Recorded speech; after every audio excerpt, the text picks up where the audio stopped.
네, 오늘 팩트체크는 짧고 간결하게 진행하겠습니다. 불이 계속 나는데도 BMW 판매량이 늘고 있는지 이게 주제입니다. 답이 금방 나옵니다. 그렇게 보기 어렵다는 겁니다. 오대영 기자, 이 단순한 내용을 주제로 정한 이유가 있죠? 네, 판매량이 늘었다는 기사에 대한 인터넷상의 반응을 한번 보겠습니다. 네. 허세라면 한국인 따라올 민족이 없다. 저래도 사니 한국인이 호구지. 차를 부의 상징으로 생각하는 후진국형 국민성. 이런 글들이 올라오고 있는 상황입니다. 잘못된 정보가 그릇된 인식으로 이어질 수 있어서 주제로 정해봤습니다. 네, 알겠습니다. 지금까지 520D 모델에서 사고가 가장 많이 났잖아요. 네, 국토부에 신고된 BMW의 화재는 올해 들어서 30건입니다. 차종별로 한번 보겠습니다. 국토부와 국회 신창현 의원실에서 분류한 차종별 현황입니다. 520D에서 불이 난 건 모두 14번입니다. 그 다음은 520D X드라이브인데 2번입니다. 그 외에 14건은 모두 다른 차종에서 일어났습니다. 네. 특정 모델만 위험하다고 보기가 어렵습니다. 네, 그러면 이렇게 좀 다양한 모델에서 사고가 계속 났는데도 BMW의 전체 판매량이 늘었냐 하는 거는 어떻습니까? 화재 사고와 판매량의 인과관계를 따지기는 어렵습니다. 올해 BMW 전체 모델의 신차 판매량을 한번 보겠습니다. 1월 5,407대, 3월 7,052대였습니다. 4월부터 지속적으로 줄었고 지난달 3,959대였습니다. 한국수입자동차협회를 통해서 오늘 확인한 수치입니다. 네, 그러니까 그래프를 보면 판매가 늘었다고 볼 만한 근거가 전혀 없는 건데 그러면 사고가 가장 많이 난 520D 모델은 어떻습니까? 결과가 비슷합니다. 올해 1월 판매량이 850대였습니다. 3월 1,610대였다가 역시 4월부터 줄었고 지난달 523대로 나타났습니다. 판매가 늘었다고 볼 근거가 부족합니다. 네, 그러니까 뭐 BMW 전체로 보나 특정 모델로 보나 판매는 계속 줄고 있다라는 게 결론인 거죠? 그렇습니다. 여기에 중요한 사실이 하나 더 있는데요. 월별 신차 판매량을 집계하는 기준입니다. 네. 차를 사겠다고 마음먹고 계약한 시점이 아니라 차를 인도받은 뒤에 관공서에 등록하는 등록일을 기준으로 통계가 잡힙니다. 수입차의 경우에는 계약 시점과 등록일의 차이가 길게는 1, 2개월 정도 날 수도 있다고 합니다. 화재 사고가 대대적으로 알려진 건 7월 말입니다. 이 이슈가 다 반영됐다고 보기가 어렵습니다. 8월 이후의 통계를 봐야 화재로 인해서 판매가 줄었는지 오히려 늘었는지를 말할 수가 있습니다. 네, 팩트체크 오대영 기자였습니다.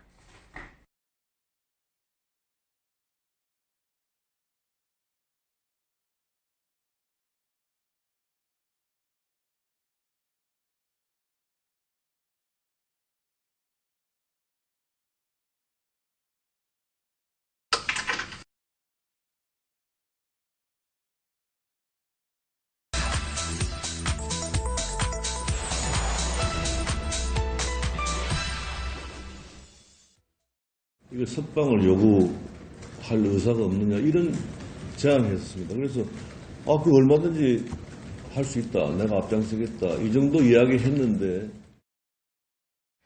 네, 이명박 박근혜 전 대통령의 석방을 결의하자는 이야기가 자유한국당에서 나왔습니다. 국회 차원의 석방 결의안까지 거론됩니다. 실제 발의로 이어질지는 아직 미지수인데 이와 별개로 논란은 상당히 커지고 있습니다. 재판이 아직 끝나지도 않았고 구속, 불구속은 사법부의 권한으로 결정하기 때문입니다. 국회가 이렇게 할 법적인 근거가 있느냐 하는 질문을 여러 시청자분들께서 보내주셨습니다. 팩트체크를 해봤는데요. 그 결과를 지금부터 살펴보겠습니다. 오대영 기자, 석방 결의라는 제도가 있기는 합니까? 있습니다. 헌법 44조 2항을 먼저 보겠습니다. 네. 체포 또는 구금된 때에는 현행범이 아닌 한 국회 요구가 있으면 회기 중 석방된다고 정해놨습니다. 국회법 28조도 석방 요구를 발의할 때에는 재적의원 4분의 1 이상의 연서로 의장에게 제출하도록 되어 있습니다. 가결되면 법원이 이걸 막을 수가 없습니다. 그런데 전직 대통령 또는 사인, 다시 말해서 개인은 해당이 되지 않습니다. 이 조항의 대상은 국회의원뿐입니다. 국회가 회기 중에 기능을 못하거나 지장이 생기는 걸 막자는 취지의 제도입니다. 네, 근데 재판 중인 피고인을 구속할지 말지는 최종적으로 법원이 결정을 하는 건데 국회가 나서서 석방하라고 결의하는 건 사법권 침해 아닙니까? 네, 그런 견해들이 있습니다. 그래서 헌법학계의 의견을 두루 들어봤습니다. 네. 먼저 보석 신청 같은 정식 절차를 건너뛰고 국회가 재판부를 정치적으로 압박하는 게 부적절하다라는 의견이 있었고, 네. 다만 국회의원의 직무가 포괄적이기 때문에 결의한다고 하면 막기는 어렵다라는 네. 의견도 있었습니다. 재판에 관한 사항을 국회가 관여하는 것 자체가 재판의 결과를 가지고 얘기하는 건 아니라 하더라도 결국은 이 재판의 진행 과정에 개입하는 거니까 적절하지 않다. 네. 근데 일반인에 대한 석방 결의안이 추진됐던 적이 있다면서요? 그렇습니다. 2001년 10월의 일인데요. 네. 당시에 횡령 혐의로 조선일보, 동아일보, 국민일보의 사주가 구속돼서 재판 중이었습니다. 한나라당과 자민련 소속 의원 일부가 석방 결의안을 발의를 했습니다. 김무성 의원도 당시에 참여를 했습니다. 논란이 컸습니다. 입법부가 사법부 일에 관여할 근거가 뚜렷하지 않았기 때문입니다. 결국은 폐기됐습니다. 네. 이 밖에는 주로 군사정권 시절에 시국사범이나 조작수사 피해자들에 대한 결의안 등이 있었습니다. 현재와는 상황이 전혀 다릅니다. 네, 근데 그럼에도 불구하고 두 전직 대통령에 대한 석방 결의안이 결국에는 발의가 된다면 논란이 다시 재현이 되겠죠? 네, 그래서 김무성 의원실에 직접 확인을 해봤는데 네. 아직 구체적인 방법이나 시기를 정한 것은 아니다라고 답을 했습니다. 이렇게 일반인과는 달리 국회의원에 대한 석방 결의안은 그동안 여러 차례 나왔습니다. 재헌국회 이래로 총 26번이 발의가 됐는데 13건이 가결이 됐고 7건 부결, 4건 폐기, 2건 철회였습니다. 가장 최근 사례는 2004년입니다. 서청원 한나라당 의원이 이른바 차떼기 사건으로 구속이 됐는데 한나라당 의원 31명이 이렇게 석방 요구 결의안을 냈습니다. 네. 본회의에서 무기명 비밀 투표로 붙여졌고 가결이 됐습니다. 서의안은 곧바로 풀려났다가 회기가 끝난 뒤에 재수감됐습니다. 네, 그러면 두 피고인에 대한 재판은 어디까지 진행이 됐습니까? 박근혜 전 대통령은 3심 재판 중에 있습니다. 네. 2심에서 국정농단 징역 25년, 공천개입 징역 2년이 나왔습니다. 국정원 특활비는 1심에서 징역 6년이 나와서 2심 진행 중입니다. 벌금 200억 원, 추징금 33억 원이 선고된 상태입니다. 이명박 전 대통령은 징역 15년, 벌금 130억 원, 추징금 82억 원이고 2심이 현재 진행되고 있습니다. 네, 팩트체크 오대영 기자였습니다.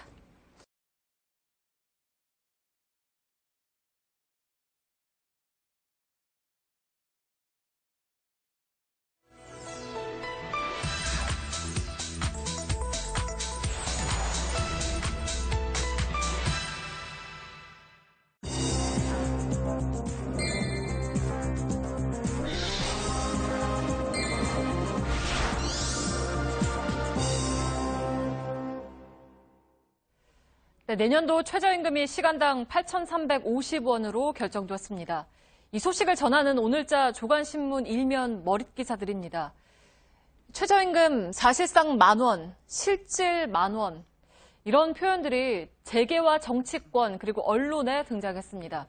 급격한 인상으로 사업주의 부담이 커진다는 취지입니다. 팩트체크에서는 이 금액이 어떻게 나온 건지 또 사실로 볼 수 있는지 확인을 했습니다. 오대영 기자, 최저임금 실제로 만원 수준이 되는 겁니까? 저희가 3명의 전문가를 취재했는데요. 네. 공통적으로 말하는 건 그렇게 보기 어렵다라는 것이고 저 계산 자체가 자의적이다 네. 이렇게 판단을 했습니다. 그러니까 자의적인 계산이다. 그러면은 어떻게 계산을 했길래 8,350원이 사실상 만원 이렇게 되는 겁니까? 일단 설명드리기에 앞서서 월 노동시간을 좀 봐야 되는데요. 네. 이렇습니다. 우리가 보통 한 달을 4주라고 생각을 하는데 엄밀히 말하면 평균 4.35주입니다. 일주일에 40시간 일하면 40시간 곱하기 4.35주. 그래서 월 174시간이 됩니다. 여기에 근로기준법에 따라서 일주일에 15시간 이상을 일하면 1일. 그러니까 8시간의 유급 휴일이 생깁니다. 네. 이날은 일하지 않아도 노동으로 간주하게 됩니다. 일반적으로 일요일이라고 생각하시면 되는데요. 8시간 곱하기 4.35주, 월 35시간입니다. 따라서 174 더하기 35, 209시간이 됩니다. 네, 그러니까 일주일에 40시간 일하는 노동자들의 한 달 노동시간은 209시간이다라는 거는 네. 이렇게 계산을 해서 나온 거군요. 그렇습니다. 이를 바탕으로 내년도 최저임금 8,350원을 월급으로 한번 환산을 해보면 네. 8,350원 곱하기 209시간, 월 174만 5,150원입니다. 이걸 다시 시급으로 바꾸려면 209로 나누기만 하면 됩니다. 8,350원입니다. 또다시 월급으로 환산하려면 209를 곱하기만 하면 됩니다. 네. 그러니까 어떻게 계산을 하든 시급은 8,350원이 나오는데 아까 뭐 10,000원, 실질적으로 10,000원이다라는 주장은 어떻게 계산을 해서 나오는 건가요? 문제는 월 최저임금을 209로 나눠서 시급을 계산한 게 아니라 네. 174시간으로 나눴다라는 겁니다.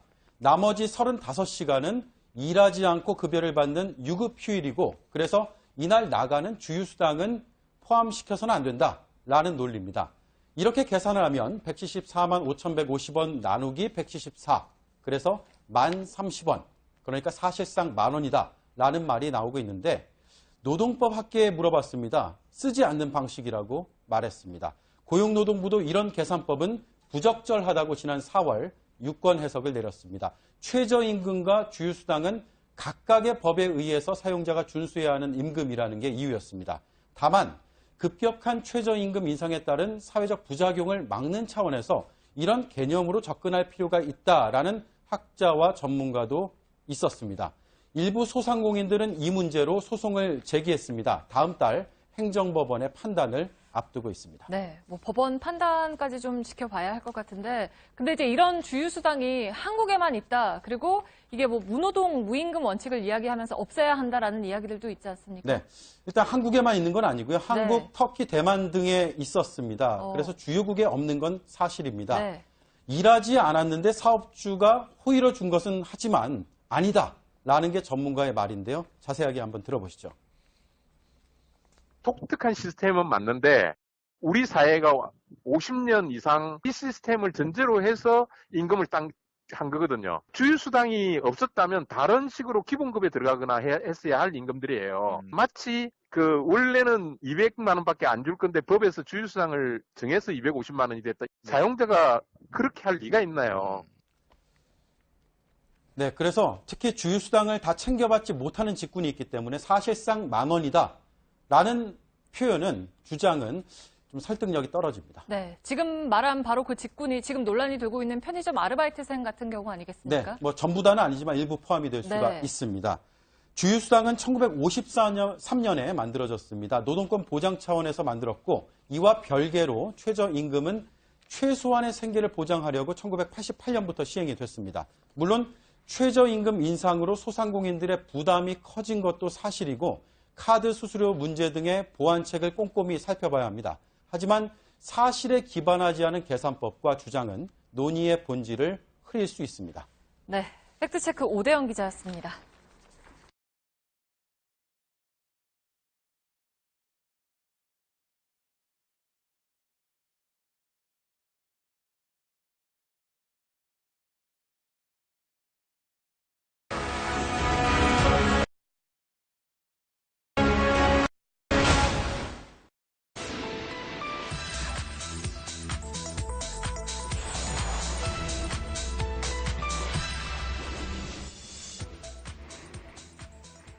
네, 팩트체크 오늘은 예산 전국을 틈타 퍼진 가짜 뉴스를 다루겠습니다. 임을 위한 행진곡에 국가 예산 12조 원이 편성됐다는 내용입니다. 터무니없는 액수죠. 실제로는 12억 원입니다. 팩트체크팀이 이렇게 간단한 주제를 들고 나온 이유가 있습니다. 가짜 뉴스가 어떤 심리에서 퍼지는지를 단적으로 보여주는 사례이기 때문입니다. 오대영 기자, 이 카카오톡 메시지인 거죠? 네, 제목은 속을 뒤집는 뉴스입니다. 이번 주에 많이 퍼졌습니다. 임을 위한 행진곡에 국가 예산 12조를 들여서 국민 재창곡 지정 및 전 세계로 보급시킨다라는 내용인데, 하지만 국회 예산결산 소위를 통과한 금액은 12억 원입니다. 만배 부풀린 가짜입니다. 네, 이런 가짜 뉴스가 시작된 곳이 유튜브라면서요? 네, 지난 19일 한 극우 채널입니다. 들어보겠습니다. 국가 예산으로, 국민 세금으로, 국민 전체 공감대도 제대로 형성되지 않은 가요를 국가적 차원에서 강제로 보급 세뇌시키려고 합니다.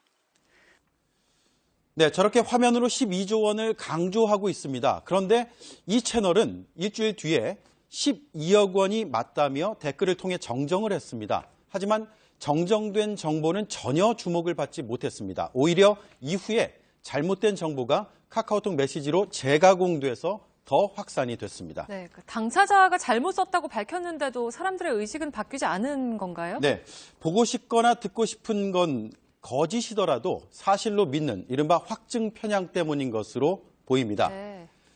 일단 퍼지고 나면 최초 정보는 다시 확인하지 않는 이용자의 습성도 이유였던 것 같습니다. 이런 심리적, 행동적 요인은 가짜뉴스가 확산되는 원인으로 지목이 됩니다. 네, 그러면 12억 원의 예산은 어디에 어떻게 쓰이게 되는 겁니까? 네, 창작 뮤지컬 지원에 쓰이게 됩니다. 국회 예결소위 속기록을 한번 보겠습니다.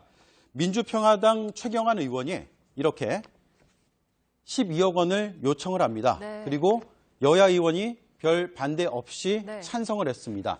이 문제에 대해서 시각과 의견이 다를 수는 있겠지만 정확한 사실이 바탕에 있어야 하겠습니다. 네. 그리고 이와 별개로 또 임을 위한 행진곡이 김일성 찬양곡이다 같은 가짜뉴스가 많았고 저희도 몇 차례 다룬 적이 있잖아요. 네. 최근에는 현 정부 들어서 5.18 유공자가 급증했다라는 풍문도 돈다면서요? 네, 지난 국정감사 때도 등장을 했는데 네. 잠깐 들어보겠습니다. 2017년에 갑자기 저렇게 152명이 늘어난 이유가 뭐죠? 유공자가 늘어났다고요, 작년에. 말 많고 탈 많은 이 5.18 유공자 숫자가 새로운 정부가 출범하고 나서 또 저렇게 늘어나고 있어요.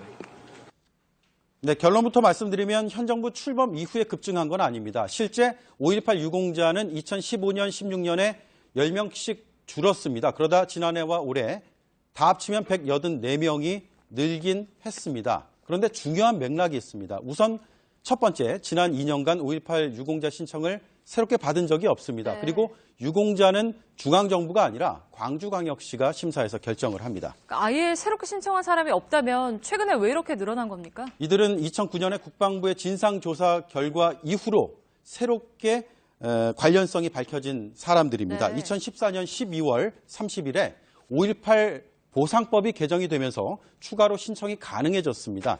2015년 1월부터 2016년 2월까지 새롭게 신청이 접수가 됐고 2016년부터 올해까지 총 5번에 걸쳐서 광주시가 284명을 심사해서 인정을 했습니다. 네. 이 284명 한번 보겠습니다. 2016년 12월 59명, 2017년 2월 173명입니다. 즉 82%가 정부 출범 이전입니다. 이들은 국가보훈처에 다시 통보하는 절차를 거쳐야 되기 때문에 통계에 순차적으로 반영이 되고 그래서 올해 10월까지 184명이 증가한 것으로 통계상 나타납니다. 이런 사실이 누락된 채 연도와 인원만 보면 오해하기가 쉽습니다. 네, 팩트체크 오대영 기자였습니다.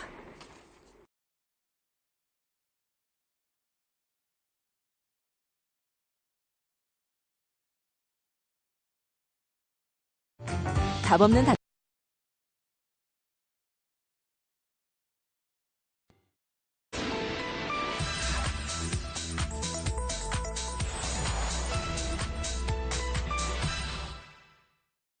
태블릿 PC 포렌식 검찰에서 변호인단에게 줬는데 깡통 아닙니까 여러분? 태블릿 PC가 자기들이 조작했는 증거가 나온 거 아닙니까?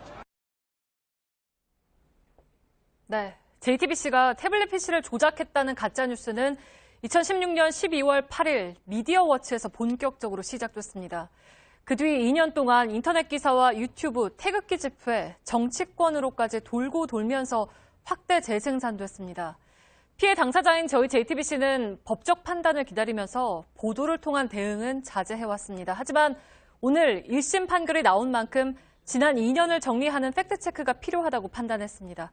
오대영 기자, 지난해 시청자분들께서 뽑아주신 최악의 가짜뉴스도 이거였잖아요. 맞습니다. 저희 팀이 설문조사한 결과입니다. 시청자 2,651분께서 2017년 최악의 가짜뉴스로 태블릿 PC 조작설을 꼽아주셨습니다. 하지만 이런 대중의 인식과는 달리 그 이후에도 거짓 주장들은 끊이지가 않았습니다. 네, 그러니까 미디어워치가 지난 2년 동안 내놓은 인터넷 기사들을 오늘 하나하나 다시 확인을 했잖아요. 네. 태블릿 PC 조작설에 대한 게 500개가 넘는다면서요? 정확히는 563건이었습니다. 네.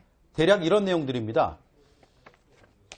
단독 JTBC와 김한수 사전 접촉 정황, 단독 JTBC 보유기간 중 태블릿 PC 사진 폴더 통째로 삭제돼 태블릿 PC 최순실은 사용 안 해 등입니다. 오늘 1심에서 허위로 결론 났습니다. 재판부는 미디어워치가 허위임이 합리적 의심의 여지가 없을 정도로 충분히 입증됐다고 판시했습니다. 특히 피고인들은 확정적 또는 미필적으로나마 허위 여부를 인식하고 있다고 봐야 한다. 즉 조작설이 가짜인 걸 알면서도 미디어워치가 지속적으로 보도했다는 점을 밝혔습니다. 네, 이렇게 미디어워치에서 본격적으로 시작된 가짜뉴스가 이제 유튜브로 옮겨붙으면서 더 확대가 됐죠? 맞습니다. 유튜브 채널의 방송을 잠깐 보겠습니다. 네.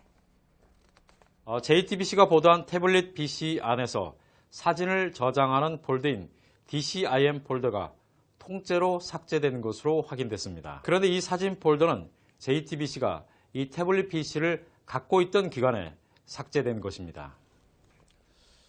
네, 사진 저장 폴더는 삭제된 게 아닙니다. 자동 업데이트 과정에서 저장 경로가 바뀌었다는 게 오늘 판결문에도 들어가 있습니다.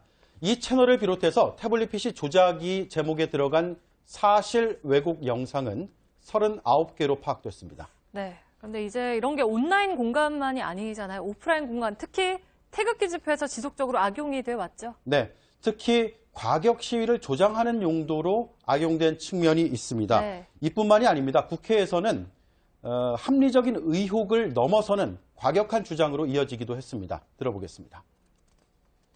이미 JTBC가 입수했다는 그날 처음 열렸어요. 드레스덴 연설문이 한 번도 열려본 적도 없다가 네, 이런 내용을 일부 언론들이 사실 검증 없이 받았었습니다. 거짓 정보는 계속 돌고 돌았습니다. 참고로 함컴뷰어는 가장 마지막 읽은 시점을 기록합니다. 김진태 의원의 저 주장은 이 원리로 보면 오히려 당연한 결과입니다.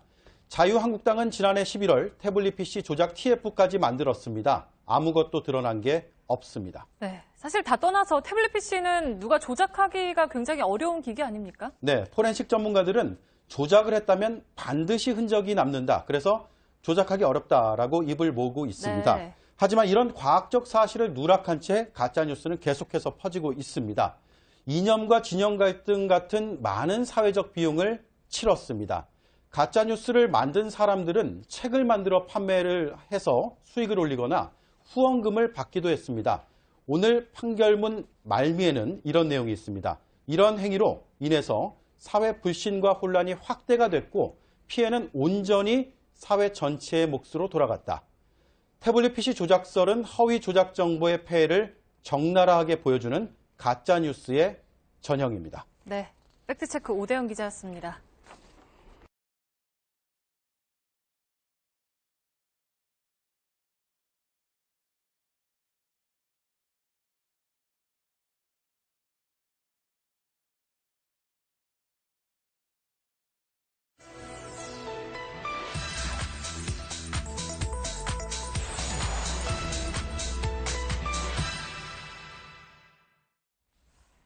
네, 최근 보도된 기사의 제목들입니다. 정치권에서는 이런 논평도 나왔습니다. 담배처럼 앞으로 소주에도 건강 증진 부담금이 부과되고 결국 서민 증세가 될 거란 반응들이 이어졌습니다. 과연 사실일까요? 팩트체크해서 확인을 해보겠습니다. 오대영 기자, 소주 가격이 정말 오르는 겁니까? 현재로서는 그렇게 보기가 어렵습니다. 네. 소주에 붙는 세금은 크게 세 종류입니다. 먼저 출고 원가의 72%를 주세로, 주세의 30%를 교육세로, 출고 원가와 주세, 교육세를 더한 것에 10%를 부가가치세로 매깁니다. 원가가 공개되지 않아서 정확하지 않습니다만 360ml 한 병당 세금은 540원 정도로 추정이 됩니다. 이걸 더 올리려면 법을 고쳐야 하고 1년에 한 차례 정기국회에서 세제 개편안을 제출해서 심의받도록 되어 있습니다. 이번 개편안에 이런 내용은 없습니다. 그리고 향후 1년간은 술과 관련해서 세금 변화가 그래서 없다는 뜻이 됩니다. 네, 근데 이제 이번 논란의 핵심은 건강 증진 부담금을 새롭게 포함시키는 게 아니냐 하는 거 아니겠습니까? 네. 어떻습니까? 건강 증진 부담금은 말 그대로 국민의 건강을 증진하기 위한 사업에 쓰이는 일종의 기금입니다. 네. 그래서 세금과는 좀 다릅니다. 언제든 국회가 국민건강증진법을 고치면 줄일 수도 있고 늘릴 수도 있고 없앨 수도 있고 새롭게 부과할 수도 있습니다. 현재까지 관련된 개정안이 발의됐거나 추진 중인 것은 없었습니다. 보건복지부에 확인을 해봤는데 전혀 계획이 없다라고 답했습니다. 네, 그러면 세금이 오르거나 건강증진 부담금이 새로 생겨서 소주값이 오른다는 얘기는 지금으로서는 일단은 사실로 보기 어렵다라는 그렇습니다. 것 같은데 그러면 왜 이런 얘기들이 나오는 겁니까? 지난 3일에 한 언론이 건강보험공단이 재정 확충 다양화 방안을 모색한다라는 보도를 하면서 시작이 됐습니다. 이날 김용익 이사장은 기자간담회에서 주류와 관련해서는 계획이 없다고 말했습니다. 그런데 사견을 전제로 술에 부담금을 매기는 사례가 늘어났다라면서 죄악세라는 표현도 썼습니다. 개인의 의견이었지만 앞으로 논의가 필요하다는 점을 말한 것이고 이사장의 발언이어서 파급력이 컸습니다. 김 이사장 측과 통화를 해봤습니다. 공단 독자적으로 할 수 있는 일이 아니다. 검토한 적도 없다. 이렇게 말했습니다. 네, 어쨌든 소비자 입장에서만 보면 앞으로 어떻게 될지 모른다 하는 의구심을 가질 수도 있지 않겠습니까? 물론입니다. 이번 논란은 이번이 처음이 아닙니다. 2011년에는 보건복지부 내에서 검토를 했다가 이게 언론 보도가 되면서 철회하는 일도 있었습니다. 그 이후에는 기관장이 개인 의견이라는 것을 바탕으로 해서 주장을 했습니다. 2013년에 진영 당시 복지부 장관 후보자가 개인적으로 무조건 찬성한다라고 말했고 2014년과 15년 문형표 당시 보건복지부 장관도 술의 건강증진 부담금 부과를 고민해봐야 한다라고 연이어 주장을 했습니다. 2015년 공단 산하 건강보험정책연구원은 술도 담배와 마찬가지로 부담금을 부과해야 한다라는 내용의 보고서를 냈습니다.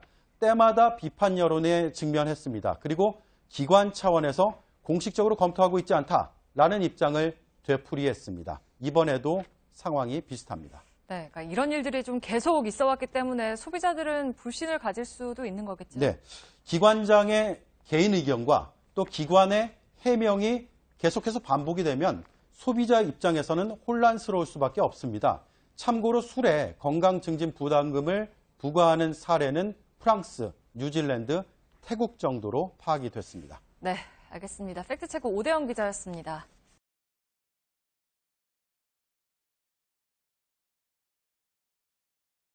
뭐지? 고등학교 수학에서 느껴보지 않은 이런 짜릿함.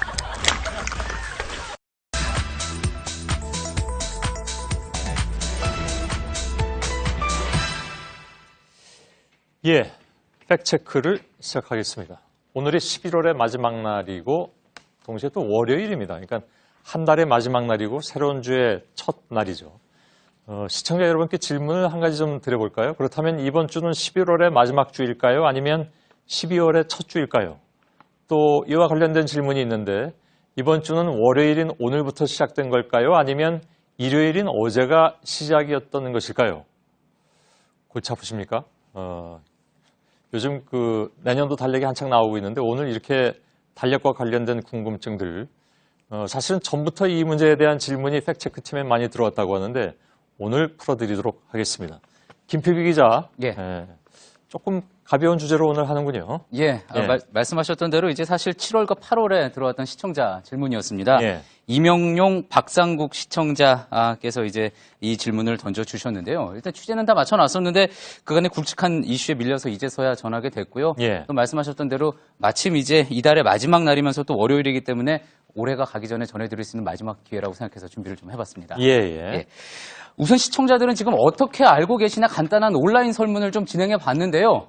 이 결과 보시면은 이게 결코 가볍지 않은 상당히 또 간단하지 않은 이슈라는 거 아실 수 있을 겁니다. 예. 먼저 한 주의 시작은 어느 요일인가?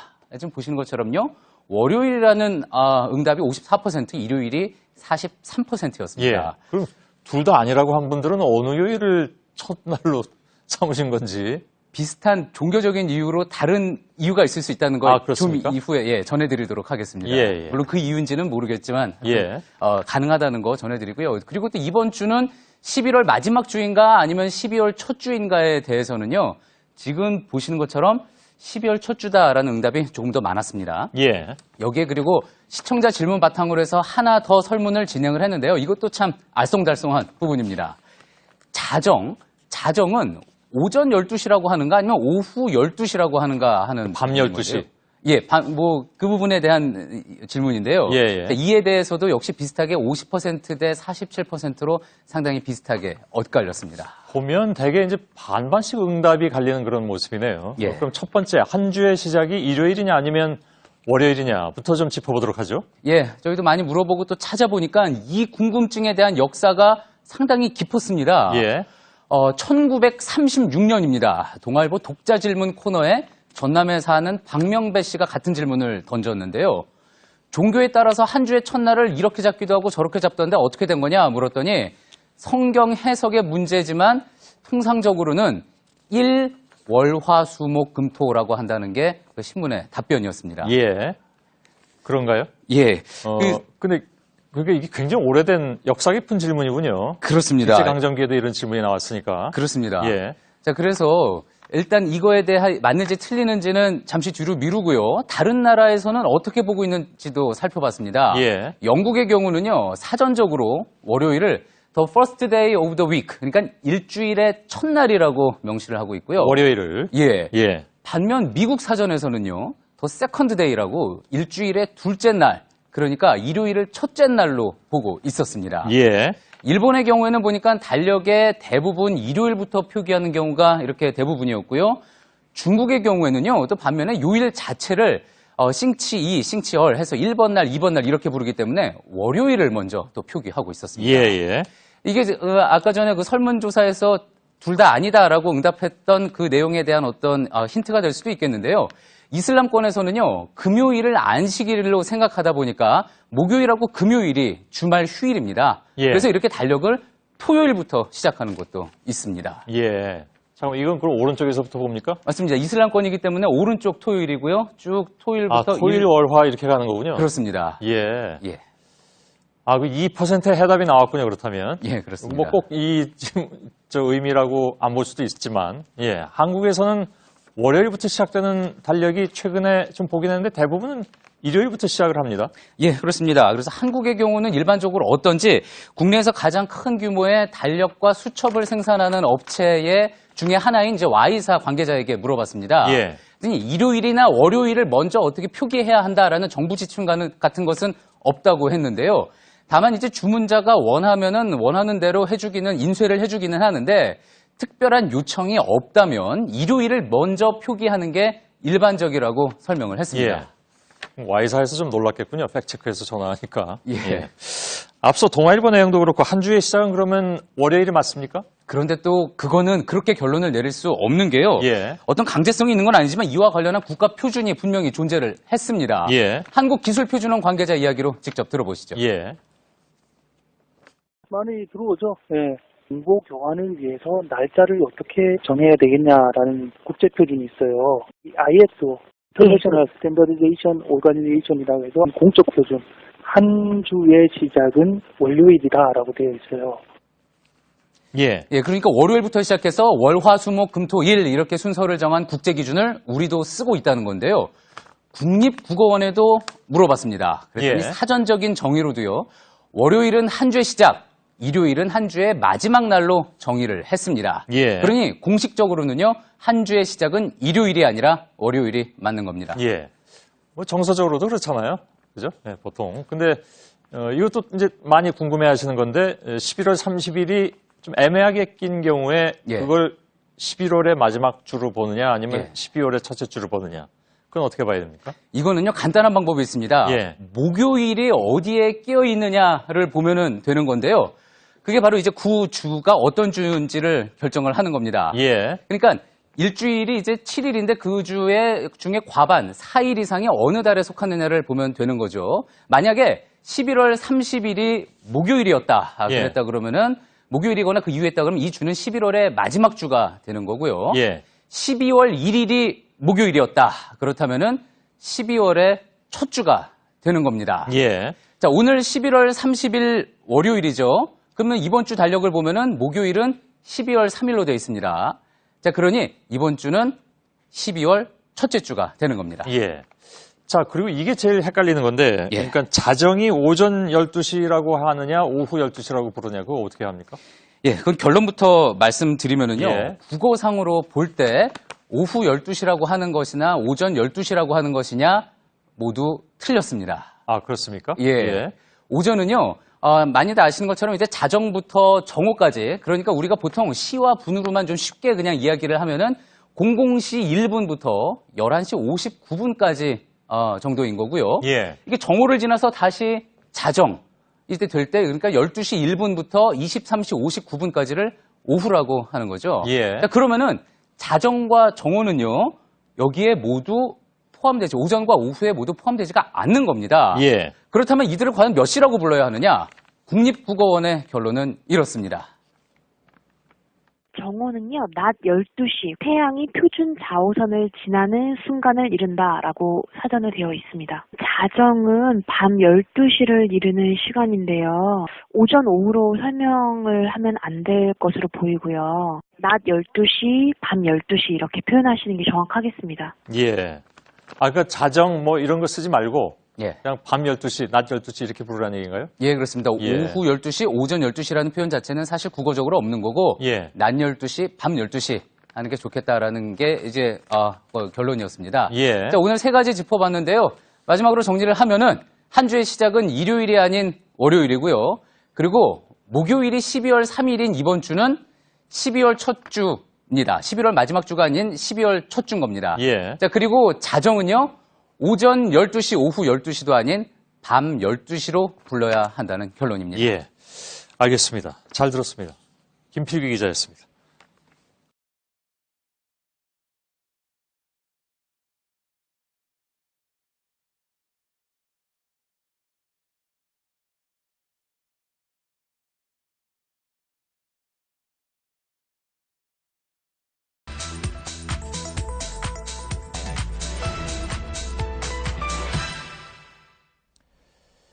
예, 팩트체크를 시작하겠습니다.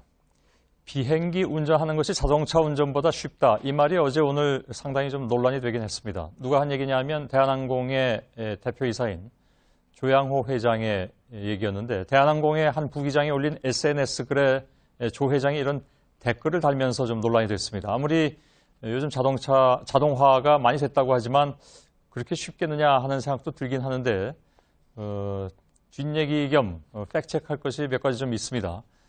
김필기 기자, 예. SNS에 기업 회장이 직접 댓글을 다는 경우는 그렇게 많지 않은 것 같긴 합니다. 예, 상당히 이례적입니다. 그 본인이 단 것은 맞습니까? 예, 대한항공 측에서는 회장 본인 댓글이 맞다고 확인을 했습니다. 예. 어떻게 된 건지 간단하게 살펴보면은요, 사흘 전에 이제 대한항공의 말씀하신 대로 김모 부기장이 이렇게 글을 남겼습니다. 보통 비행기 타기 2시간 반 전까지는 출근을 하는데 가서 이제 그날 항로나 날씨, 가야 될 공항 정보 등 많은 양의 문서를 읽어야 한다. 그래서 상당히 할 일이 많다는 취지로 SNS에 글을 올린 거죠. 예. 그러자 어제 새벽 4시 반에 이제 운항관리사가 다 브리핑을 해주고 기상 변화도 회사가 다 분석해주고 조종사는 곤지, 노곤지, 그러니까 갈 거냐 말 거냐만 결정을 하는데 뭐가 힘드냐. 자동차 운전보다 더 쉽다는 댓글이 이 글에 달렸던 겁니다. 예. 2시간 반 동안 읽는 것도 새로운 것은 아니지 않느냐. 예. 다 이미 맨날 읽는 거 아니냐, 이런 얘기가 올라오기도 했는데. 예. 아무튼 이 댓글을 이제 단 거군요. 그렇습니다. 예. 이제 그러면서 마저 보시면은요, 결국은 아주 비상시에만 조종사가 필요한 건데 이 글을 보면 좀 이 부기장의 과시가 좀 심하다. 마치 대서양을 최초로 무착륙 횡단한 린드버그 같은 소리를 한다 이런 내용을 이어서 적었습니다. 예. 실제 요즘 여객기들이 자동화가 많이 돼 있긴 하죠. 예, 그렇습니다. 이제 초창기 장거리 여객기를 보면은요, 조종사와 부조종사, 기관사, 항법사에 이제 무선통신사까지 총 5명이 조종실에 앉아 있었습니다. 예. 근데 그게 이제 점점 차례차례 자동화가 되면서 이제는 기장과 부기장 이렇게 2명만 남게 된 거죠. 예. 실제 현직 기장에게 물어보니까요. 예를 들어서 서울에서 뉴욕까지 14시간 정도 걸린다고 하면은요. 그중 12시간 정도는 자동 운항으로 간다고 이야기를 했습니다. 그럼 대부분의 시간을 자동으로 가니까 자동차 운전보다 쉽다. 이런 얘기가 나온 건가요? 예, 그래서 이제 조 회장은 비상시에만 조종사가 필요하다고 한 것도 이런 맥락에서 나온 이야기라고 볼 수 있는데요. 예. 자, 실제 자동 운항 중에 그러면은 기장의 역할이 정말 미미한가? 전문가들에게 물어봤는데 그 의견은 좀 달랐습니다. 예. 운항 중에는 급격한 기류 변화나 터뷸런스에 의해서 승객들의 안전이 위협받는 경우도 있습니다. 고객의 안전에 대비해야 되기 때문에 운항 시에도 신경을 많이 쓰고 있습니다. 제일 긴장되고 신경을 써야 되는 부분이 이제 이착륙 때거든요. 조종하는 데 있어서 가장 어려운 시점이고 긴장도는 최고조로 달하는 해가 바로 그때이고. 예. 자동 운항 중이라고 해서 이렇게 긴장을 다 놓을 수는 없는 거 아니냐. 예. 뭐 그런 얘기가 나온 거고. 근데 예. 왜 이제 이착륙할 때 예. 제가 예전에 어느 그 영화를 봤더니 비행기가 테러를 당해서 예. 기장하고 부기장이 다 사망을 했습니다. 그랬더니 그 승객이 나와서 아무것도 모르는 승객이 나와서 공항 관제탑에 이렇게 지시를 받으면서 자동으로 착륙을 하던데. 예. 실제로 그렇습니까? 예, 그 영화 내용은 틀린 게 아닙니다. 예. 지금 현재 이륙 같은 경우에는 조종사가 수동으로 직접 진행을 하는데요. 일정 고도에 오르기까지. 예. 착륙 같은 경우는 자동으로 하는 경우가 많습니다. 예. 지금 그런 시스템이 갖춰져 있고요. 하지만 상황에 따라서 그날 기상 상황이나 공항 상황에 따라서 역시 수동으로 착륙을 하는 경우도 많이 있습니다. 그렇군요. 예, 알겠습니다. 아무튼 뭐 이게 사실 이게 크게 논란거리로 될 만한 문제인지 아닌지는 모르겠는데 예. 사실 조종사 없이는 안 되는 거잖아요. 예. 그렇게 상식적으로 생각하면 될 것 같긴 한데 그 수백 명 승객의 목숨을 책임지고 있으니까 예. 받는 스트레스도 물론 조종사들이 주장하는 것은 많이 있겠죠, 그죠? 예, 그렇습니다. 특히 이제 앞서 댓글에서도요 린드버그와 이제 비교를 하는 부분도 있었는데 실제 또 그 분 앞서 보면은요 실제 이제 주요 항공사고를 보면은 예. 80%가 이착륙을 할 때 발생을 했습니다. 예. 그래서 그 원인을 보면은 조종사 과실인 경우가 53%로 가장 많았는데요. 예. 그래서 안전과 관련해서 조종사 과실인 경우 조종사 역할이 그만큼 결정적이라고 볼 수가 있는 거죠. 예. 또 그러다 보니까 미국의 한 취업 사이트에서 매년 조사하는 스트레스 많이 받는 직업 있었습니다. 예. 이 순위가 있는데 여기를 보면은 지금 보시는 것처럼 항공기 조종사가 3위에 올라 있습니다. 예. 군인과 소방관 다음이니까 조종사들의 업무가 간단하다고 보기 힘든 그런 대목인 거고요. 예. 또 그리고 이제 앞서 댓글에서 린드버그와 비교하는 부분이 또 있었죠.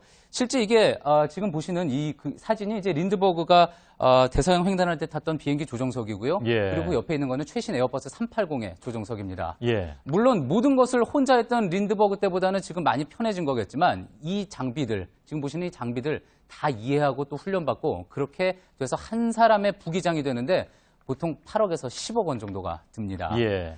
부기장이 된 이후에도요, 1,500시간의 비행 경력을 쌓아야지 기장이 비로소 되는 거니까, 왜냐면 회사 입장에서는 그저 갈 거냐 말 거냐 버튼만 누르는 자원들이라고 보기는 힘든 거죠. 예. 이 모든 것을 사실은 조양호 회장이 그걸 몰랐을 리는 없잖아요. 예. 그럼에도 이런 얘기를 한 것은 사실 지금 그 배경이 좀 있죠. 예. 최근 이제 임금 협상에 결렬되면서 조종사 노조와 또 사측이 갈등을 빚고 있는데요. 예. 노조는 다른 나라 조종사에 비해서 지금 처우가 열악하다. 게다가 지난해 적자가 났는데도 조 회장은 임금을 37%나 올렸으니까 우리도 그에 맞춰 올려달라 이렇게 요구를 한 거고요. 예. 사측에서는 그 말은 틀렸다. 회장의 임금은 6%밖에 오르지 않았다. 억대 연봉을 받고 있는 귀족 노조가 오히려 억지를 부린다라고 맞서면서 감정의 골이 깊어지고 있는 상황이었습니다. 그 37%가 맞습니까? 6%가 맞습니까? 그것도 팩트체크할 사항인 것 같은데. 예, 회사 측에서 확인한 바 그리고 이제 37%라는 거는 일부 매체에서 잘못 분석한 걸로 밝혀졌고요. 그런가요? 예, 그건 6%가 맞는 것으로. 대한항공 노조에서도 그건 인정하는 건가요? 그렇습니다. 예. 그럼 30%는 상징적으로 주장했다 이런 얘기를 할 수는 있겠군요. 예, 그렇습니다. 예, 알겠습니다. 자, 아무튼 알겠습니다. 그 승객 입장에서는 궁금한 사안이 많이 있을 것 같아서 오늘 팩트체크에서 좀 다뤄봤습니다. 수고했습니다. 김필규 기자였습니다.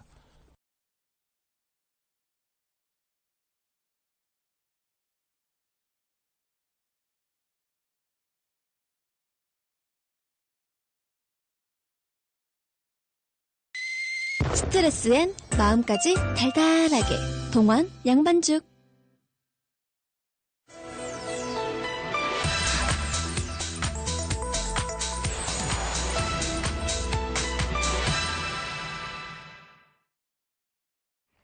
네, 어제 방송된 JTBC 신년 토론회가 오늘도 큰 화제였습니다. 토론 중에 엇갈리는 내용들이 나오면서 팩트다, 아니다를 놓고 패널들이 맞붙기도 했죠.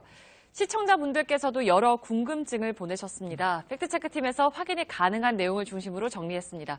오대영 기자, 어떤 내용부터 볼까요? 네, 토론 초반부터 아주 뜨거웠습니다. 사실인지 여부를 놓고요. 특히 외교안보 분야가 그랬는데 오늘은 영상으로 준비했습니다. 팩트체크 대상과 그 결과를 영상으로 보시죠. 햇볕 정책에서부터 시작되어가지고 DJ 노무현 정권에서 무조 3조가 넘는 hen차를 지원했어요. 그 데이터가 사실이 아니라는 거 아시잖아요. 그렇지만 그걸 또 아니라는 사실 입증도 못 하잖아요. 그렇게 해서 북한이 핵과 미사일을 갖게 됐는데.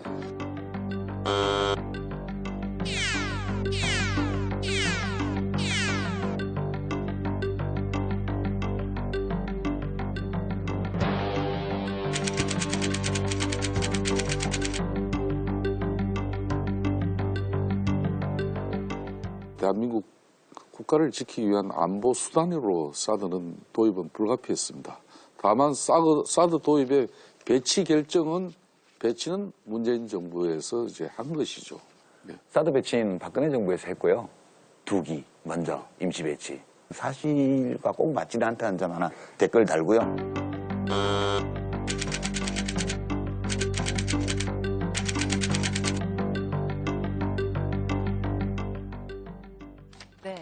그러니까 김대중 노무현 정부에서 북한에 수조 원을 줬고 이게 핵개발 자금으로 쓰였다라는 주장은 사실 그동안 지속적으로 있어 왔잖아요. 맞습니다. 김성태 의원은 현찰 지원이라는 표현을 썼는데 이거 그냥 무상으로 준 돈이 아닙니다. 이 금액은 정부가 아닌 민간 차원이고 남북 간 사업 거래액입니다. 퍼주기가 아니라 교류가 그만큼 활발했다는 뜻으로 볼 수 있습니다. 지난 대선 때도 이런 잘못된 주장이 나와서 여러 언론들이 팩트체크를 했습니다. 하지만 같은 주장이 되풀이된 겁니다. 계속해서 영상으로 함께 하시죠. 지금 낙동강 하고원 있죠. 그 전두환 50 시절에 만들었던 거예요. 그거 이번에 완전 개방하는 거 아세요? 400강. 그로 인해가지고 낙동강이 썩어가고 있으니까 개방하는 그렇게 거예요. 해서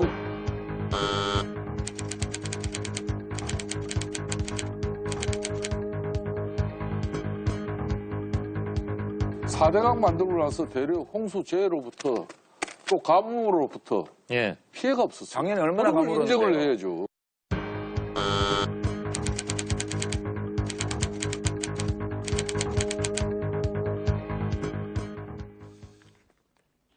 네, 지난해 금강 백제보 등 도수 사업이 완료된 곳에서 4대강 물을 가뭄에 활용하는 사례가 있었습니다. 새로운 종합평가 결과가 올해 12월쯤 나올 것으로 보입니다. 네, 팩트체크 오대영 기자였습니다.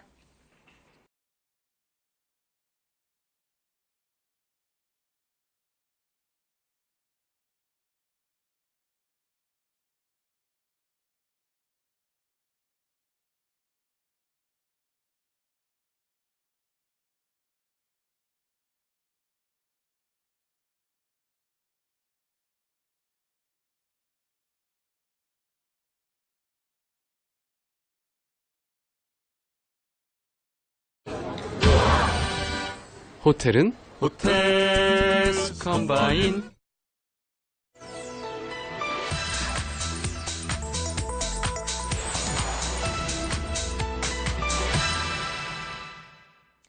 팩트체크 오늘 좀 앞당겨서 진행을 하게 됐습니다. 바로 이 문제 때문입니다. 청와대 직원 500명이 국민 몰래 탄저균 예방주사를 맞았다. 일부 매체가 만들어낸 가짜뉴스로 온종일 시끄러웠습니다. 그래서 저희 팩트체크팀이 미국 FDA, 미국 질병관리본부, 그리고 제약사를 통해서 다 확인을 해봤습니다. 그 결과 이 백신은 일반인의 예방접종을 위한 약으로 사용되지 않는다는 사실을 파악했습니다. 이와 함께 왜 이 백신을 청와대용으로 소량만 들여왔는지 그 과정도 살펴봤습니다. 오대영 기자, 우선 이건 미국에서 생산된 약이죠? 맞습니다. 미국의 EBSI라는 제약회사가 만들고 있습니다. 1970년부터 미국 FDA의 승인을 받은 약인데요. 용도는 크게 두 가지입니다. 첫째는 사전 예방, 그리고 둘째는 사후 치료입니다.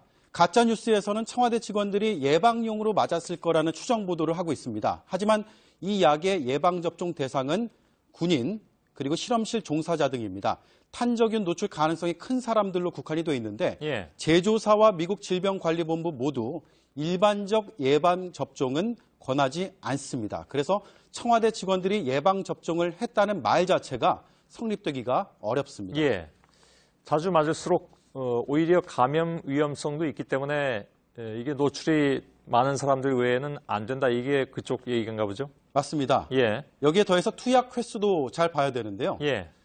가짜 뉴스에서 말하는 건 500명의 청와대 직원이 이미 맞았을 거라는 추정입니다. 예. 하지만 약의 특성을 모르는 얘기입니다. 미국의 FDA는 만약에 사전 예방용으로 효과를 보려면 처음 맞은 뒤에 2주, 4주, 6개월, 1년, 그 이후 매년 반복적으로 접종하라고 밝히고 있습니다. 아, 그렇습니까? 그렇게 많이 접종을 해야 된다는 얘기인가요? 네, 결론은 그렇습니다. 그렇다면 청와대에서 탄저균 예방 접종을 했다는 식의 보도는 사실이 아니다.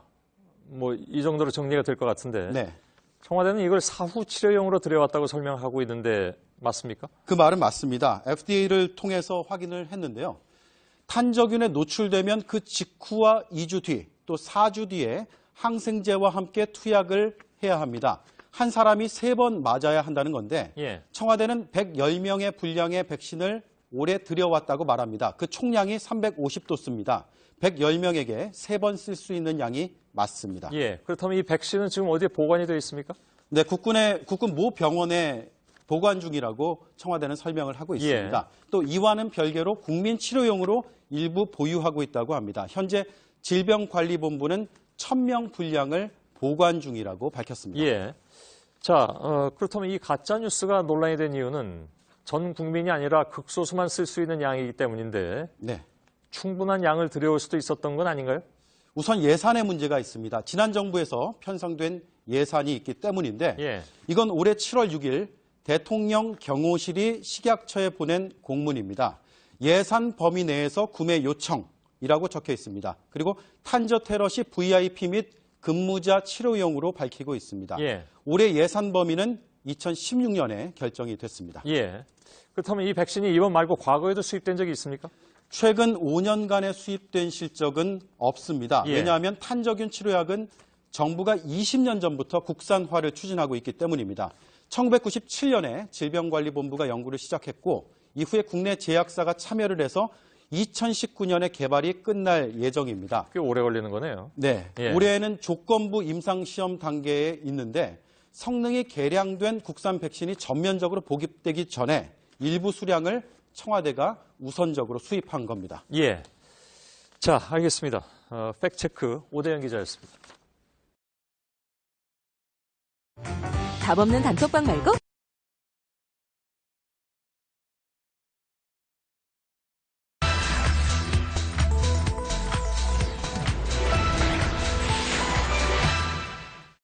팩트체크 시간입니다. 어느새 벌써 11월인데요. 겨울 앞두고 많이들 하시는 고민이 독감 백신을 꼭 맞아야 하나 하는 겁니다. 또 지금 맞기는 좀 늦지 않았나 하시는 분들도 계실 텐데 김필기 기자 얘기로는 지금이라도 맞는 게 낫다고 합니다. 이런 내용 포함해서 오늘 팩트체크에서는 독감 백신에 대한 궁금증을 하나하나 좀 짚어보도록 하겠습니다. 자, 김 기자. 예. 독감 예방 주사를 맞고 오히려 바로 독감이 걸렸다. 예. 이런 분들이 가끔 계십니다. 예, 그렇습니다. 저도 예방접종 맞은 후에 이제 몸이 으슬으슬하고 몸살기가 있는 것 같아서 접종을 좀 꺼린 적도 있었는데요. 예. 이 부분이 바로 독감 예방접종과 관련된 가장 흔한, 가장 많이 나오는 오해라고 합니다. 예, 예. 먼저 의사 이야기로 들어보시죠. 예. 간염, 감기 비슷한 그런 증상 그런 게 있는데 그때는 진통제라든지 해열제 뭐 그런 거 가볍게 쓰면 다 괜찮아져요. 방식 백신에는 몸의 반응이겠죠. 감기하고 좀 다르겠습니다. 예. 예, 그러니까 이 백신이라는 게요, 마치 뭐 예전에 종두법 발견된 시절처럼 직접 균을 막 몸속에 집어넣는 게 아니고요. 자, 이게 지금 바이러스인데 바이러스 표면에 있는 단백질 유전자만 가지고 백신을 만듭니다. 예. 그래서 진짜 저 바이러스 전체 덩어리가 들어왔을 때를 위해서 우리 몸을 준비를 미리 시켜놓는 건데요. 예. 그 과정에서 열이 좀 나고 몸살 비슷한 반응이 있을 수는 있지만 이게 독감에 걸린 것은 절대 아니다. 그럴 수 없다는 게 의사들의 이야기였습니다. 예. 이게 실제 확대한 모습입니까? 그렇습니다. 예. 아니면 좀 더 이렇게 좀 괴기스럽게 그린 건 아니죠? 아닙니다. 미 질병관리본부 홈페이지에 나와 있는 바이러스 모습입니다. 예, 알겠습니다. 예. 나는 독감에 이미 걸렸다, 나왔으니까 안 맞아도 된다. 이건 어떻습니까? 그런데 그렇게 이야기하기에 독감 바이러스의 종류와 그 변종이 정말 많습니다. 예. 그래서요, 한 번 앓은 바이러스에 또 감염되지는 않겠지만 다른 바이러스 감염성 가능성은 분명히 열려 있는 거죠. 예. 그러니까 일단 접종을 하는 게 낫다는 게 의사들 의견이었고요. 그런데 더 중요한 이유는 이 부분이었습니다. 한번 들어보시죠. 예. 대부분은 이제 독감이라고 생각하는 거라 이제 실제는 감기죠. 바이러스는 뭐 수천 가지고요. 이제 인플루엔자 바이러스하고 그냥 보통 감기 바이러스하고 균의 그 뭐 독소나 능력이 현저히 차이 나죠. 예, 좀 더 설명을 드리면은요, 이 감기가 심해졌을 때 독감이 된다라고 생각하시는 분들 계실 텐데요. 이 둘은 완전히 다른 겁니다. 예. 감기는요, 200여 종의 바이러스가 이렇게 몸속으로 들어왔을 때요, 주로 재채기, 콧물, 몸살 증상을 일으키다가 한 1, 2주 내에 특별한 치료 없이 낫게 됩니다. 반면에 독감은요, 인플루엔자 바이러스라는 완전히 다른 녀석이 몸 깊숙이 들어와서 그래서 이제 증식, 불어나게 되는데 예. 감기와 비슷하거나 더 심한 증상이 3주까지도 가게 됩니다. 아, 예. 그리고 전염도 잘 되기 때문에요. 좀 심하게 앓은 후라도 방심하지 말고 독감 예방접종 필요하다는 그런 예. 이야기였습니다. 독감하고 감기는 다른 거니까 독감 예방주사를 맞았어도 일반 감기에는 걸릴 수 있는 것이다. 예, 그렇습니다. 예, 그건 뭐 틀림없는 사실인 것 같고 또 독감 예방접종을 맞았어도 또 독감에 걸릴 수도 있습니까, 그럼? 예, 그것도 맞는 이야기입니다. 예. 독감 바이러스 조금 전에도 말씀드렸지만 수백 종이 있고요. 또 해마다 변종이 생깁니다. 그래서 세계보건기구 WHO가 해마다 전 세계 141곳의 인플루엔자 센터에서 유행하는 독감 바이러스에 대해서 자료를 받고요. 그래서 동향 연구 결과를 내놓으면은 각국의 보건 당국에서 그에 맞춰서 독감 백신을 만들어서 배포를 하는 겁니다. 예. 자, 그러니까요. 조금 더 쉽게 설명을 드리면은 이처럼 여러 종류의 독감 바이러스라는 자물통이 있다면은 독감 백신은 만능 열쇠여서 하나하나 이렇게 다 열 수 있는데 이렇게 워낙 종류가 많다 보니까 탁 안 열리는 것도 있습니다. 예. 그래서 예측에 실패한 해는 안 열리는 게 더 많아지는 건데요. 그러니까 예방접종을 해도 독감에 걸릴 가능성은 분명히 있는 겁니다. 예, 예. 그래도 독감에 있어서는 백신을 맞는 게 현재로서 가장 효과적인 방법이라는 게 WHO의 결론입니다. 예. 근데 궁금한 것이 또 한 가지가 있는데 그렇다면 누구나 맞을 수 있는 것이냐? 예를 들면 뭐 임신부라든가 아니면 유아라든가 예. 그 경우는 어떻습니까? 또 많이 나오는 궁금증인데요. WHO의 권고사항으로 대답을 대신 하겠습니다. 예. 독감 예방접종이 가장 필요한 대상으로요. 지금 보시는 것처럼 임신부를 꼽고 있고요. 예. 또 6개월 넘은 유아나 노인, 만성질환자도 우선순위 대상으로 명시를 하고 있습니다. 그러니까 면역력이 떨어질 수 있는 사람들은 다 우선적으로 필요하다는 거죠. 예. 다만 임신부의 경우에는요. 좀 초기는 피하고 3개월 정도 지난 후에 접종하는 게 좋겠다고 또 오늘 취재한 의사들이 이야기를 했습니다. 예. 근데 이게 10월에 대개 이제 접종을 하잖아요. 예. 지금 11월로 들어섰는데 지금도 안 늦었습니까? 백신 효과가 나타나는 게 보통 접종을 한 뒤 2주 뒤부터입니다. 예. 그리고 그 효과는 이제 6개월간 지속이 되는데요. 해마다 독감이 기승을 부리는 시기를 조사를 해봤더니 뭐 해마다 조금씩 다르기는 한데 최근의 경우를 보면은 연말 즈음과 또 두 번째 튀어나온 요 4월 즈음 해서 한 해 2차례씩이었습니다. 그러니까 10월 중순부터 11월 초 사이에 접종을 하면은요. 이 두 시기를 웬만하면 다 넘길 수 있는 거죠. 그러니까 지금 맞아도 너무 늦지 않은 셈입니다. 예. 그래서 김필규 기자는 맞았습니까? 예, 토요일에 이제 시간이 나면은 접종을 하려고 하는데 금요일에 음주를 좀 하다 보니까 예, 좀 안 가게 되고 있었습니다. 자랑입니다. 네. 근데 실제 음주 후에 이제 접종이 괜찮나 저도 취재를 하면서 궁금해서 좀 물어봤는데요. 예.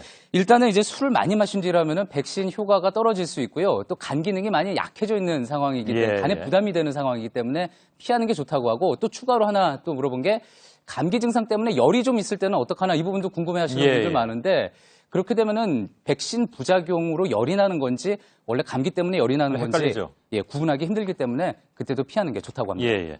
저도 맞긴 맞았는데 주사 놔주신 분이 이거 맞으면 조금 몸살 기운이 있을 수도 있다 이런 얘기를 하셔서 사실 그것 때문에 겁나서 안 맞는 분들도 계신데 저는 둔해서 그런지 전혀 그런 증상은 나타나지 않았습니다. 물론 저의 경우를 일반화시킬 수는 없습니다만 많이들 맞으셔야 될 것 같습니다.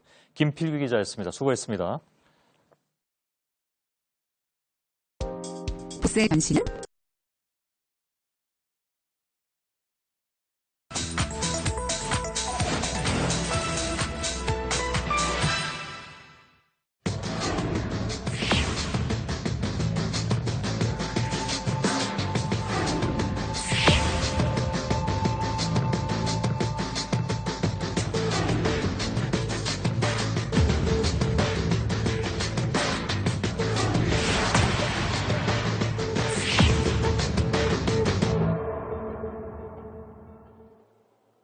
오늘부터 시작된 국정감사에서도 논란이 됐습니다. 치약의 일부 성분이 암을 유발한다.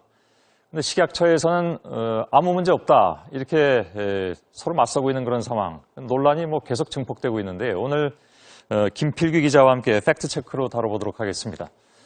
자, 김필규 기자. 예. 굉장히 많이 관심들이 있으신 그런 부분입니다. 논란의 내용부터 좀 잠깐 짚어볼까요? 예.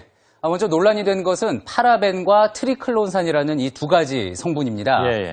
이 파라벤은요, 유통기한을 늘려주는 일종의 방부제 역할을 하는 거고요. 또 트리클로산은 균을 억제하는 항균제로 사용이 되는데요.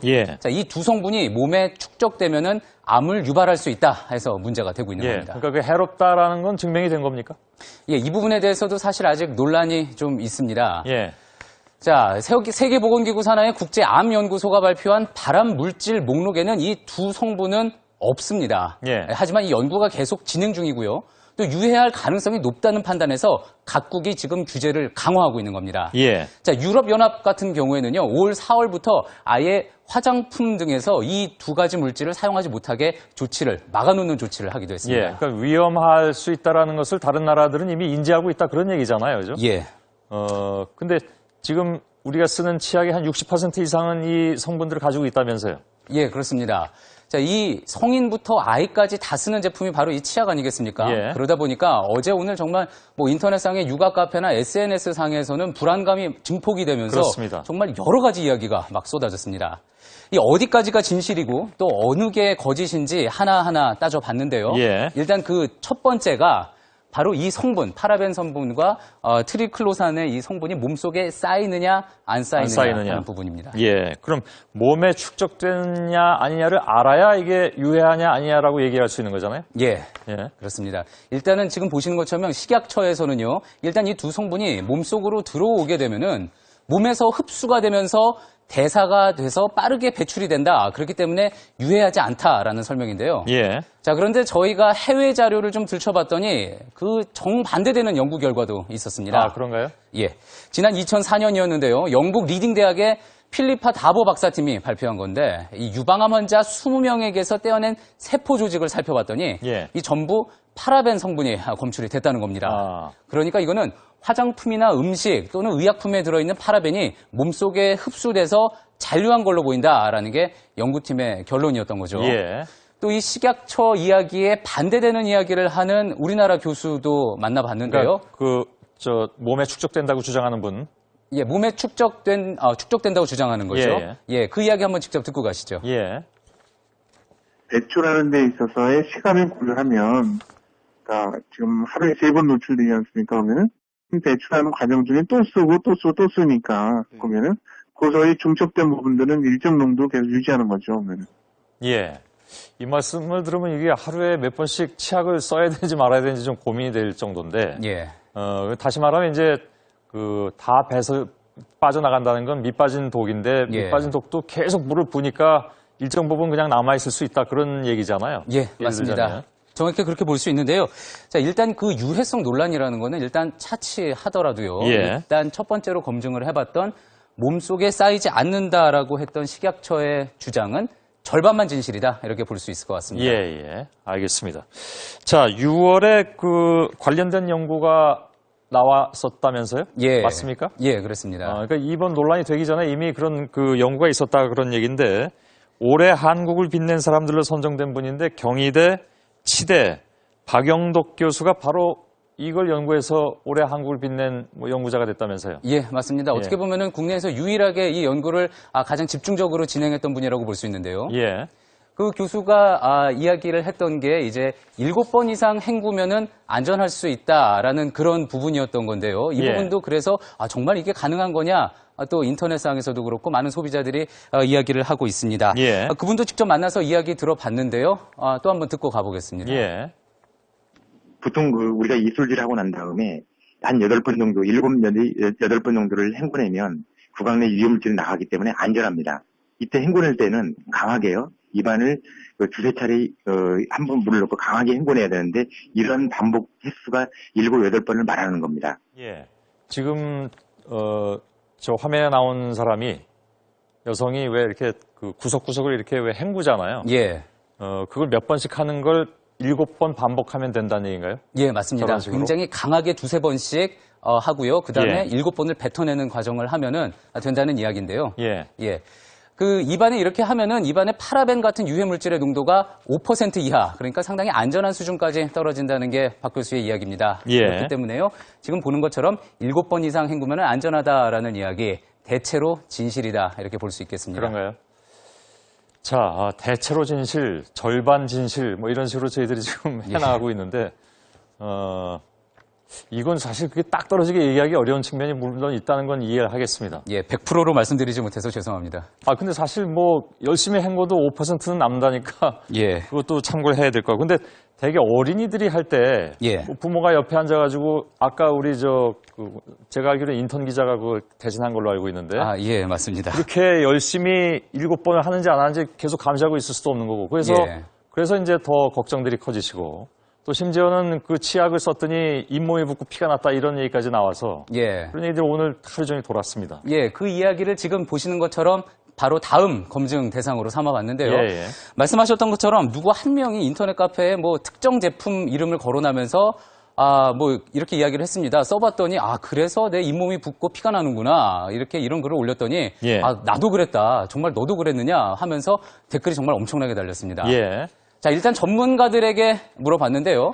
이 파라벤은 환경 호르몬의 일종이기 때문에 직접적으로 점막 손상을 일으킬 가능성은 낮다라는 분석이 대체로 많았습니다. 예. 이 파라벤 때문이라기보다는요, 어떤 개인의 특이 반응이거나 또 잘못된 칫솔 습관이 더 영향을 끼쳤을 가능성이 높다. 그런 이야기입니다. 예. 자, 그런데요, 이 파라벤 때문일 수 있다는 전문가의 소견도 물론 있었습니다. 예. 자, 그렇기 때문에요, 이 문제에 대해서는 파라벤 치약을 쓰면 잇몸이 붓고 피가 난다라는 부분은 대체로 거짓이다. 이렇게 볼 수 있을 것 같습니다. 이것도 딱 부러지게 얘기하기는 좀 어렵다. 여러 가지 변인이 좀 있으니까. 그러나 이 정도로 정리하면 될 것 같습니다. 근데 그 소비자들이 제일 궁금한 것이 그 제품에 어느 치약에 이게 성분 표시를 보면 있고 없고를 분명히 금방 판별할 수 있느냐 하는 문제인데 그건 어떻게 봅니까? 예, 바로 그 부분도 이제 검증 대상이 됐는데요. 제가 그 문제가 됐던 제품의 목록을 가지고 직접 대형마트에 가서 확인을 해봤습니다. 그 장면 잠깐 보고 가시죠. 예.